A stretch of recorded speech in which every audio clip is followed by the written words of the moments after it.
Me llamo Mariana López y me echaron de la casa de mi familia un martes por la mañana en marzo.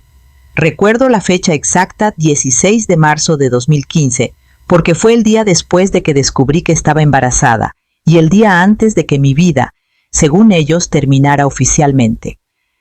Tenía 25 años, vivía en una habitación trasera en la casa de 2 pisos de mis padres en Guadalajara, Jalisco. Mi madre Carmen gobernaba el hogar con guantes blancos impecables y una Biblia que blandía como arma. Mi padre Javier solo asentía detrás de ella. Éramos ese tipo de familia. Pulcra, conservadora, obsesionada con la imagen.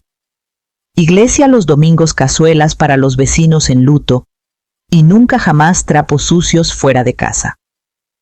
Yo era la mayor de 3 hermanos. La callada, la brillante, la que pensaban que seguiría el camino trazado universidad, matrimonio, bebés, en ese orden.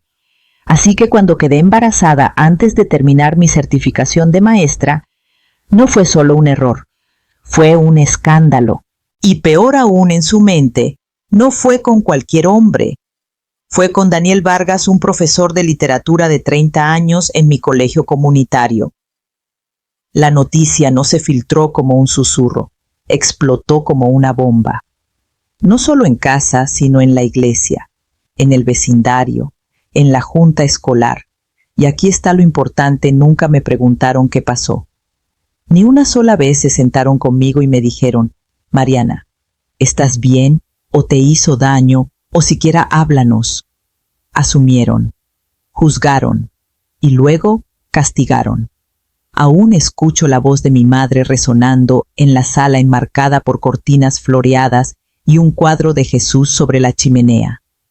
¿Qué has hecho? No lo gritó. Lo proclamó como una sentencia dictada desde un estrado. Sus manos temblaban, pero su voz era firme, acerada. No era dolor lo que vi en sus ojos. Era furia del tipo que nace del miedo disfrazado de rectitud. Has humillado a esta familia. Has destruido tu futuro. ¿Y para qué? Por un momento de lujuria con un hombre que debía saber mejor, mi padre estaba a su lado como una figura de cartón sin mirarme a los ojos. Solo habló una vez. No podemos tener esto en nuestra casa, Mariana. Lo sabes. Me acuerdo de estar ahí parada descalza sobre los azulejos fríos, aún con el uniforme del consultorio donde trabajaba a medio tiempo. El olor a pastel de carne recalentado flotaba en el aire. Y lo único que podía pensar era prefieren proteger su reputación antes que a su hija. No discutí. ¿Qué podía decir que importara a personas que ya habían decidido que mi historia no valía la pena escuchar? Empaqué esa noche. Una mochila con ropa, mis libros de enfermería, una foto de ultrasonido apenas del tamaño de una postal. No lloré frente a ellos. Pero cuando cerré la puerta principal, cuando la luz del porche parpadeó sobre mi cabeza, como si también suspirara, dejé caer las lágrimas. No porque tuviera miedo, aunque lo tenía, sino porque sabía algo que ellos no. No estaba avergonzada, y algún día me aseguraría de que lamentaran cada palabra que me arrojaron como piedras. Pero ese día no era hoy. Hoy estaba sola, embarazada, y oficialmente la deshonra de la familia. Pasé las primeras 2 noches en mi viejo Volkswagen 2007, estacionado detrás de una tintorería cerrada en la avenida Chapultepec. Tenía 500 pesos en el bolsillo, medio tanque de gasolina y un panqué de arándano que racioné en pedazos. No era supervivencia, era una pausa. Aún no había aterrizado del todo en esta nueva versión de mi vida. Estaba flotando, esperando estrellarme. La tercera mañana entré al consultorio de salud para mujeres donde trabajaba como recepcionista 2 noches a la semana. Era el único lugar que no había cambiado de la noche a la mañana. El café aún sabía a almendras quemadas. La luz seguía parpadeando sobre el escritorio de registro de pacientes. Y Laura, la enfermera que dirigía el lugar como general, con una tabla en la mano, Aún usaba sus crocs rosas con calcomanías de gatos. Me miró a la cara y dijo: «Pasa al fondo, ahora». Nos sentamos en la sala de descanso frente a un microondas abollado y una pila de revistas de paternidad sin leer. Esperó hasta que terminé de contar toda la historia, desde las 2 líneas en la prueba de embarazo hasta lo último que dijo mi madre antes de que saliera por la puerta. «No eres bienvenida en esta casa, a menos que termines con ese error». Laura no parpadeó, solo dijo: «Te quedas conmigo. Tengo un sofá-cama y un pug neurótico. Ninguno muerde». Así sobreviví las siguientes semanas con una bondad que no había ganado y un sofá que olía a lavanda y palomitas rancias. Tomé más turnos en el consultorio suficientes para juntar para el alquiler de una habitación pequeña encima de una librería en el centro cuando la sobrina de Laura necesitó el espacio. Mientras tanto, Daniel Vargas desapareció. No huyó, lo despidieron. El colegio lo llamó una acción administrativa necesaria en revisión. No se presentaron cargos. No había pruebas de coerción. Pero la imagen 30 y 25 profesor y estudiante mujer soltera embarazada era suficiente para condenarlo. Me envió un mensaje antes de que cerraran su cuenta del colegio. «Mariana, lo siento mucho. Si alguna vez me necesitas para lo que sea, estaré ahí. Lo juro». Nunca respondí. No porque no le creyera, sino porque no podía permitirme creer en nadie en ese momento. Vivía semana a semana rotando entre consultorios y taquerías, colándome en clases de preparación para el examen de secundaria los fines de semana, para terminar lo que la universidad no pudo. Mi vientre crecía. Mi vergüenza, no. Lo que otros llamaban error, yo lo llamaba un ajuste de cuentas. Cuando tenía 6 meses de embarazo, vi a mi hermano Luis afuera de una farmacia. Estaba con su novia, todo sonrisas limpias y suéteres pastel. Se quedó helado al verme a su hermana mayor con el vientre hinchado y ojos que ya no esquivaban. «¿Te ves?» Cansada, dijo como si fuera un síntoma que pudiera quitármelo de encima. «Tú te ves seguro», respondí sin emoción. No preguntó dónde vivía, no preguntó cómo sobrevivía. Solo asintió rígido y dijo: «Mamá todavía espera que entres en razón». Sonreí, pero no con los ojos. Dile que lo hice. Por eso me fui. Cuando nació Aarón a finales de noviembre, ya no estaba flotando. Estaba anclada en el cansancio, en el instinto, en este pequeño humano que me miraba parpadeando como si yo fuera lo único en lo que confiaba. Lo nombré Aarón Daniel López, no para honrar a su padre, sino para recordarme que incluso de tierra quemada algo fuerte puede crecer. Y algún día me aseguraría de que el mundo lo supiera. Aprendí pronto que la pobreza no solo te roba el dinero, te roba el tiempo, la energía, la dignidad en pequeños incrementos diarios. Aarón tenía 2 semanas cuando tuve que elegir entre pañales o el pasaje del camión. Caminé 8 kilómetros ese día con él atado a mi pecho en un portabebés de segunda mano, sin mirar a nadie a los ojos. No por vergüenza, para entonces ya la había quemado, sino porque no podía permitirme el lujo de dar explicaciones. Trabajé turnos nocturnos, primero como mesera en una taquería abierta las 24 horas, luego como conserje en una secundaria. De día estudiaba para mi certificación en desarrollo infantil temprano. No porque quisiera ser maestra ya, sino porque necesitaba una licencia para abrir un negocio de guardería, mi nueva y desesperada idea. La gente piensa que ser madre soltera es solitario. Lo es, claro. Pero también está abarrotado, lleno de ruido, los llantos de cólico de Aarón, las facturas sin pagar retumbando en tu cabeza, a las 3 de la mañana, el juicio de todos lados. Al menos cuando vivía en mi coche tenía silencio. Lo que no tenía, lo construí. Convertí el cuarto de almacenamiento de mi departamento en una guardería improvisada.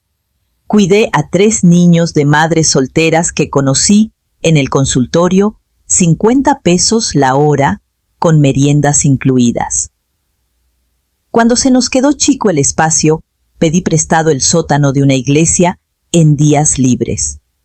Luego, una amiga de Laura, una exmonja, llamada Josefina, donó su garaje. Y así nació el Fénix. No era lujoso, solo colchonetas, libros, juguetes rotos que arreglaba con pegamento y rezos, pero era seguro. Y cuando has sentido lo que es ser desechable, aprendes a crear espacios que se sienten permanentes. Aunque estén sostenidos con cinta adhesiva y pura voluntad. Cuando Aarón cumplió 4 años, teníamos 35 niños en lista de espera. Solicité el estatus de organización sin fines de lucro.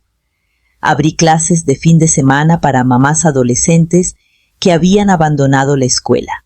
Encontré a una maestra de matemáticas jubilada para dar clases de preparación para el examen de secundaria en un rincón durante la siesta.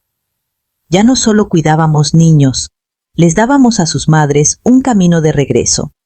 No le conté a nadie de mi vieja vida, no porque me escondiera, sino porque ellos dejaron claro que no les interesaba mirar. El único rastro de ellos era una tarjeta de cumpleaños anual de mi tía Rosa, sin dirección de remitente, solo un billete de 500 pesos y una frase: tu madre aún reza por ti, yo rezo por ella. Nunca respondí. Supuse que esa cadena de oraciones ya era lo bastante larga sin mí. Aarón creció siendo el tipo de niño que recordaba los nombres de extraños y ofrecía cargar las bolsas del mercado para las señoras mayores sin que se lo pidieran. Tenía los dedos largos de su padre, mis cejas desafiantes y una curiosidad salvaje que a veces me asustaba. Una vez a los 7 intentó desarmar la tostadora para entender el calor. No le conté mucho sobre Daniel. Solo que era inteligente, amable y se fue. El tipo de ausencia que no persigues. Pero Aarón nunca pidió más. Estaba demasiado ocupado construyendo, aprendiendo, convirtiéndose. Y en algún punto, entre noches sin dormir, solicitudes de subsidios gubernamentales y persiguiendo a pequeños por laberintos de cojines donados, dejé de sentirme como un fracaso. Ya no era la deshonra de la familia.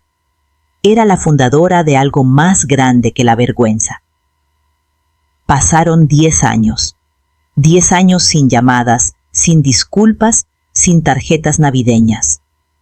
Hasta una mañana de primavera cuando el Fénix salió en las noticias locales después de que Aarón ganara una beca estatal de ciencias. La foto nos mostraba de pie juntos, yo con un saco de segunda mano, Aarón con una corbata torcida sosteniendo una placa con nuestros nombres grabados bajo las palabras en honor a Daniel Vargas, quien nos enseñó a preguntar por qué. Y esa fue la primera vez que mi madre me llamó desde el día que gritó: ¿qué has hecho? No dijo hola, solo vimos las noticias. ¿Podemos visitarlos? El día después de que la foto de Aarón salió en las noticias, mi bandeja de entrada se inundó. No de mi familia, eso vendría después, sino de fundaciones, escuelas, albergues para mujeres y 3 colegios comunitarios distintos. Querían colaborar, donar, entrevistarme. Al parecer, bastó un niño de 10 años con una mente brillante y una sonrisa tímida sosteniendo una placa que decía: en honor a Daniel Vargas, para que al mundo le importara lo que estábamos construyendo. Una periodista nos llamó prueba de que la gracia crece en lugares duros.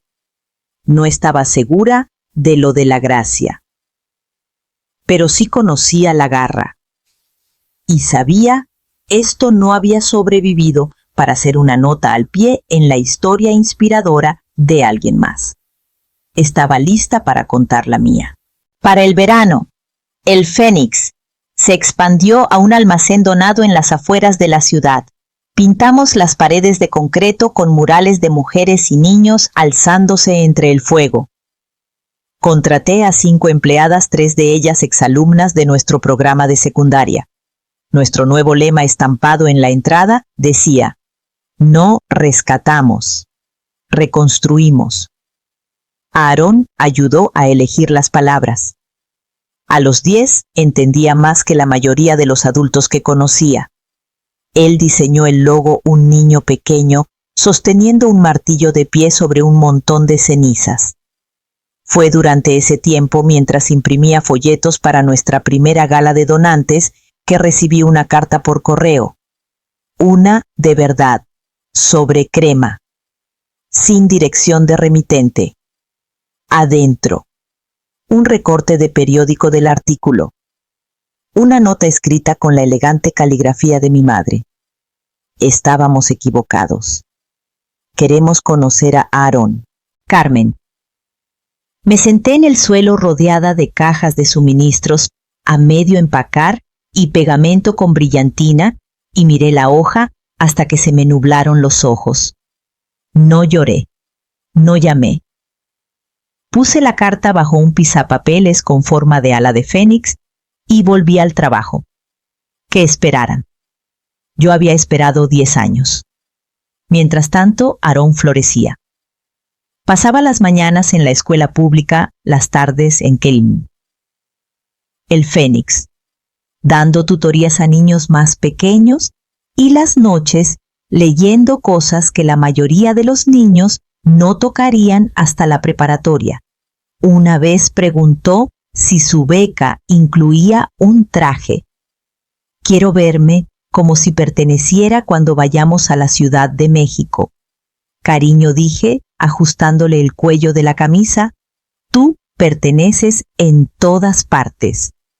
Un mes después, lo invitaron a presentar su prototipo, un dispositivo de filtración de agua de bajo costo, hecho con materiales reciclados, en una cumbre de innovación juvenil en la Ciudad de México.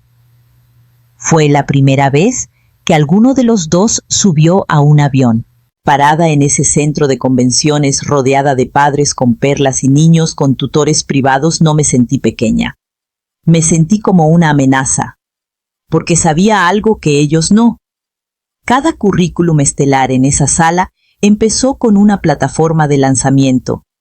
El nuestro empezó siendo echados por la puerta principal. En el vuelo de regreso, Aarón apoyó la cabeza en mi hombro y susurró: ¿crees que los abuelos todavía estén enojados por cuando me tuviste? No respondí de inmediato. En cambio, pregunté: ¿quieres conocerlos? Pensó un momento. Quiero que me conozcan. Pero no voy a fingir. Yo tampoco.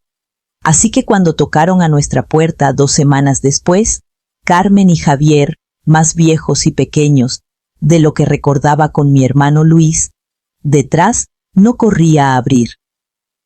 Ajusté el cuello de la camisa de mi hijo, enderecé la espalda y dejé que vieran lo que resurgió del fuego que ellos encendieron.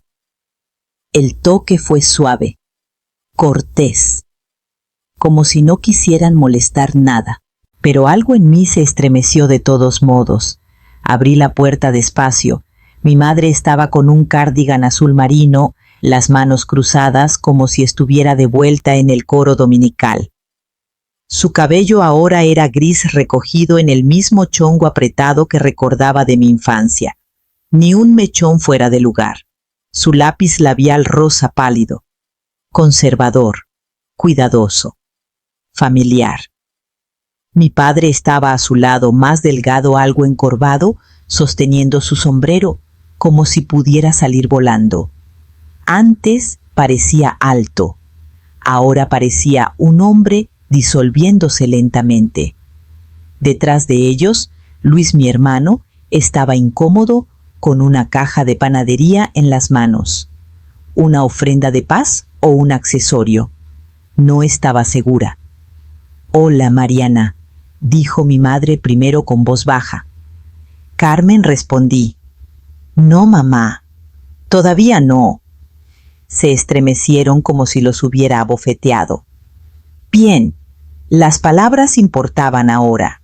Esto es, para ti», añadió extendiendo un sobre. Adentro un recibo de donación para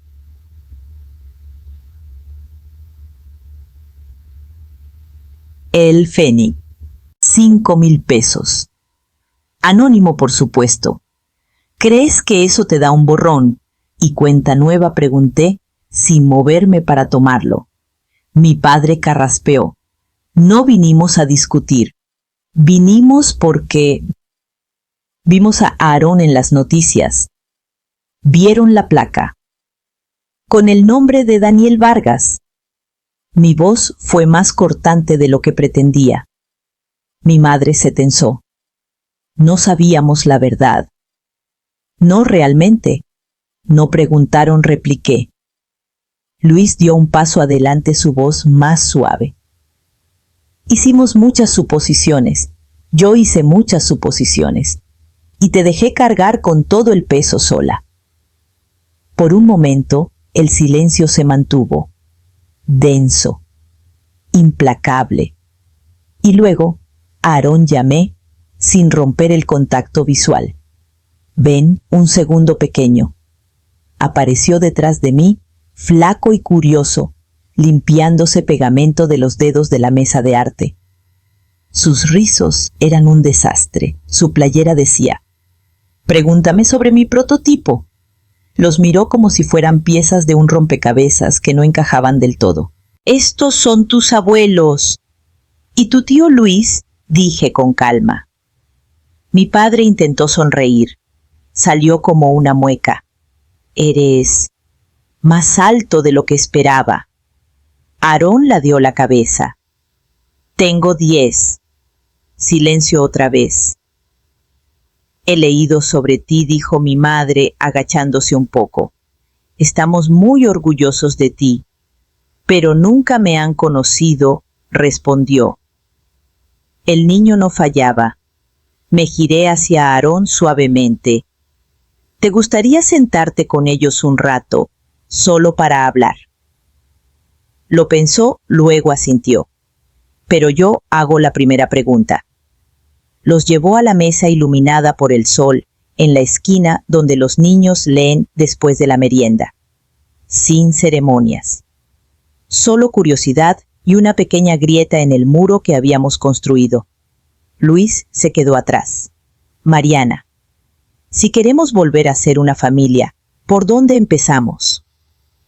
Lo miré luego al suelo, gastado, las pilas de zapatos donados, la pared con fotos de graduación de las madres. «Empiecen haciendo por alguien más lo que no hicieron por mí. Apadrinen a 10 niñas», dije. «Sus nombres están en esa pared. Pueden empezar ahí». Siguieron a Aarón al espacio principal de El Fénix. Un piso abierto con murales de alas, estantes de libros gastados y carteles plastificados sobre becas de ciencias pegados en las paredes. El aire olía a crayolas y limpiador de limón. Cálido, vivo. Aarón se movía con la seguridad tranquila de alguien que sabía exactamente quién era. Los llevó a la mesa larga cerca de la ventana llena de proyectos para nuestra próxima feria de innovación. Hornos solares, microscopios caseros. En el centro estaba su proyecto, un sistema de filtración de agua funcional hecho completamente de partes recicladas. Botellas de plástico, almohadillas de algodón, un filtro de café y una jeringa de insulina reutilizada. Lo hice después de leer sobre la escasez de agua en Michoacán, dijo sin más. Estamos probando prototipos para clínicas móviles. Mi madre miró el aparato visiblemente sin saber qué decir. Mi padre parpadeó varias veces con la boca abierta. Luis extendió la mano como si fuera a tocarlo, pero se arrepintió. Aarón no se inmutó. Señaló un lado del tablero donde una cita estaba escrita en marcador permanente: enséñales a preguntar por qué y ellos le enseñarán al mundo cómo. Daniel Vargas. Mi padre inhaló bruscamente. La mano de mi madre voló a su boca. Aarón lo notó. Me miró. Asentí. Ese es mi papá, dijo. Murió antes de que naciera, pero era maestro. Mamá dice que le enseñó a hacer mejores preguntas. Así que ahora yo trato de hacer lo mismo. El silencio floreció como humo.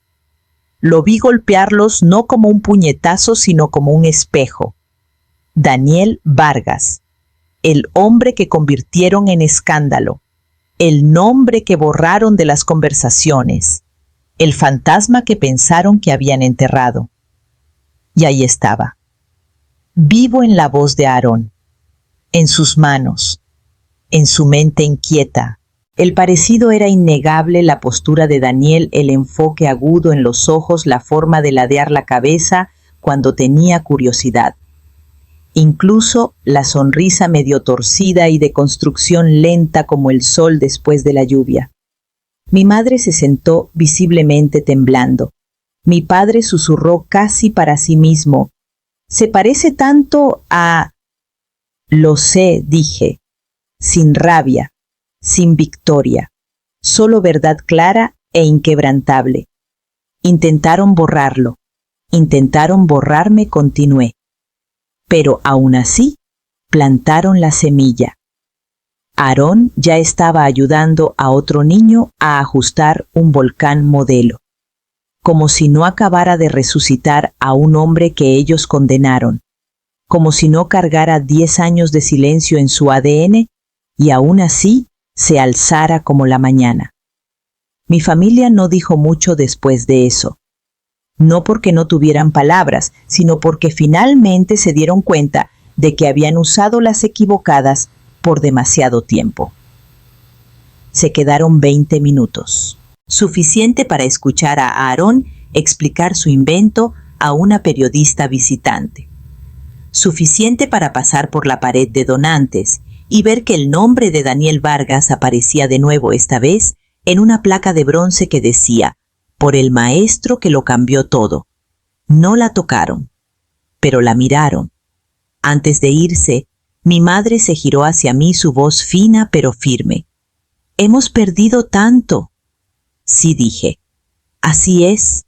Empezó a decir algo más, pero levanté la mano. «No estoy lista para hablar de perdón. No se trata de eso», asintió lentamente. «Entonces, ¿de qué se trata?». Miré a Aarón, al otro lado de la sala, arrodillado, para atar el zapato de un niño más pequeño, riendo mientras se levantaba. «Es reconocimiento», dije. «Y eso es un comienzo. Pero si quieren estar en su vida, se presentan, escuchan, sirven». Señalé la pared detrás de ella. 10 nombres escritos a mano en notas adhesivas bajo el título: «Próximas niñas en ascenso. Apadrínenlas, mentoréenlas, denles lo que no me dieron a mí».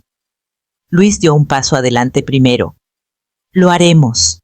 Se fueron sin abrazos, sin cierre, pero también sin negación.